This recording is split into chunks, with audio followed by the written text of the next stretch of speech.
তরমুজ দিয়েও যে এত মজার ক্যান্ডি তৈরি করা যায় সেটা তৈরি না করলে কিন্তু বোঝা যাবে না। আর এটা ছোটরা যে কি পছন্দ করে, আমার বাচ্চারা তো যখন থেকেই তৈরি করেছি তখন থেকেই খাওয়া শুরু করেছে আলহামদুলিল্লাহ। তো যাই হোক, এখানে তরমুজের খোসা নিয়েছি, আজকে তরমুজের খোসা দিয়েই মোরব্বাটা তৈরি করব। তরমুজের উপরে যে সবুজ খোসা ওটা ফেলে দিব, আর উপরে যে লাল অংশটা থাকে ওই অংশটাও ফেলে দেব। তো এইভাবে করে আমি কেটে নিয়েছি একটু ছোট ছোট করে, যাতে দেখতে সুন্দর লাগে আর শিরাটাও অনেক সুন্দরভাবে তরমুজের ভেতরে ঢুকে যায় আর কি, তরমুজের খোসার ভেতরে। তো এখানে পানি নিয়েছি, চুলার উপরে পানি গরম করতে দিয়েছি। পানিটা হালকা গরম হয়ে আসলে এই খোসাগুলো দিয়ে দিব। খোসাগুলো দিয়ে একটু ভালো করে নাড়িয়ে চাড়িয়ে ঢাকা দিয়ে দেবো।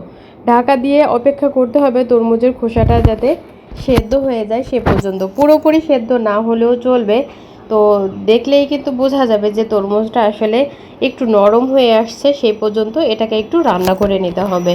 তো আমি প্রায় 15 মিনিটের মতো এটাকে একটু রান্না করে নিয়েছিলাম। আর দেখুন তরমুজের খোসার কালারটা চেঞ্জ হয়ে আসছে আর অনেকটাই সেদ্ধ হয়ে গেছে, একেবারে পুরো সেদ্ধ হয়নি। তো উঠিয়ে আমি পানি ঝরিয়ে নিয়েছি। তারপর এখানে কড়াইতে অল্প করে পানি দিয়ে 1 কাপের মতো চিনি দিয়েছি এখানে, আর একটা তেজপাতা ছোট ছোট করে কেটে এভাবে দিয়ে দিলাম। দিয়ে চিনি পানি একসাথে ভালো করে মিশিয়ে এখানে সেই আগে থেকে ছেঁকে রাখা তরমুজের খোসাটা দিয়ে ভালো করে নাড়িয়ে চাড়িয়ে ঢাকা দিয়ে এটাকে রান্না করতে হবে, যাতে এই শিরাটা খুব ভালোভাবে এই খোসার ভিতরে ঢুকে যায়। আর দেখুন এত সুন্দর একটা কালার এসেছে, আপনারা চাইলে এই কালারটাও রাখতে পারেন, আর চাইলে এখানে ফুড কালারও ব্যবহার করতে পারেন। তো আমি একটু নাড়িয়ে চাড়িয়ে দিচ্ছি, আরও 10 মিনিটের মতো এটাকে জাল করে নেব, মানে এই পানিটা যাতে একটু গায়ে গায়ে লেগে আসে সেই পর্যন্ত জাল করে নেব। তো এই যে আমি এখন এখানে একটু ফুড কালার ব্যবহার করব, যেহেতু তরমুজের ভেতরের কালারটা লাল, তো লাল ফুড কালারটাই ব্যবহার করছি। আপনারা চাইলে এই কালারটাও রাখতে পারেন বা অন্য যে কোনো কালারও ব্যবহার করতে পারেন, এটা একটু দেখার সুবিধার্থে আমি করলাম আর কি। তো যাই হোক, নাড়িয়ে চাড়িয়ে দিচ্ছি, আর অল্প করে একটু ফুড কালার তো দিয়েছি। দিয়ে আরও 5 মিনিটের মতো এটাকে জাল করে তারপরে একটা প্লেটে করে 2 দিন আমি এটাকে রোদে দিয়েছি।